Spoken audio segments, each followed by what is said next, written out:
কোটা factory web সিরিজটি পরিচিতি এনে দিয়েছিল, তবে অ্যামাজন প্রাইম ভিডিওর সিরিজ পঞ্চায়েত তাকে খ্যাতির তুঙ্গে পৌঁছে দিয়েছে।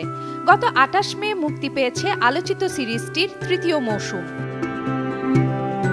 সবার প্রিয় সচিবজিকে কতটুকু চেনেন? নাম তার জিতেন্দ্র কুমার। অভিনয়ের সঙ্গে কোনো সম্পর্কই ছিল না। রাজস্থানের খৈরথলের এই বাসিন্দা পড়তেন প্রকৌশল বিদ্যায়। ভারতের আইআইটি খড়গপুর থেকে সিভিল ইঞ্জিনিয়ারিংয়ে পাশ করেছিলেন, তবে ছাত্রজীবনেই অভিনয়ের প্রতি টান অনুভব করেন। কলেজের নাটকে অংশ নিতেন, আর সেই সূত্রেই দ্য ভাইরাল ফিভার TVF এর নির্বাহী সৃজনশীল পরিচালক এবং লেখক বিশ্বপতি সরকারের সঙ্গে পরিচয়। ২০১২ সালে বিশ্বপতি তাকে TVF এ কাজের প্রস্তাব দেন, সেই থেকে শুরু। ২০২০ সালে মুক্তি পায় পঞ্চায়েতের সিজন 1। কমেডি ড্রামা ঘরানার সিরিজটিতে পঞ্চায়েত সচিবের চরিত্রে অভিনয় করে সবার মনে জায়গা করে নেন। পঞ্চায়েতের তৃতীয় সিজনের সাফল্যে আত্মহারা জিতেন্দ্র কুমার।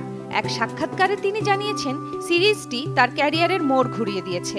তিনি বলেন, পঞ্চায়েত, শুভমঙ্গল, জ্যাদা সাবধানের পর থেকে যে ধরনের চিত্রনাট্যে কাজ করার কথা ভাবতেন, সে ধরনের কাজের প্রস্তাব আসছে।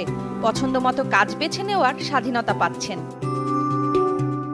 পঞ্চায়েত সিরিজে ফুলেরা গ্রামের সচিব অভিষেক ত্রিপাঠীর সঙ্গে বাস্তবে তার কোনো মিল নেই বলে জানান জিতেন্দ্র। রাজস্থানের গ্রাম থেকে উঠে আসা এই তরুণ অভিনেতা জানিয়েছেন, এক সাধারণ গ্রামে আমার বেড়ে ওঠা, তাই গ্রামীণ জীবন আমার খুব শান্তিপূর্ণ লাগে।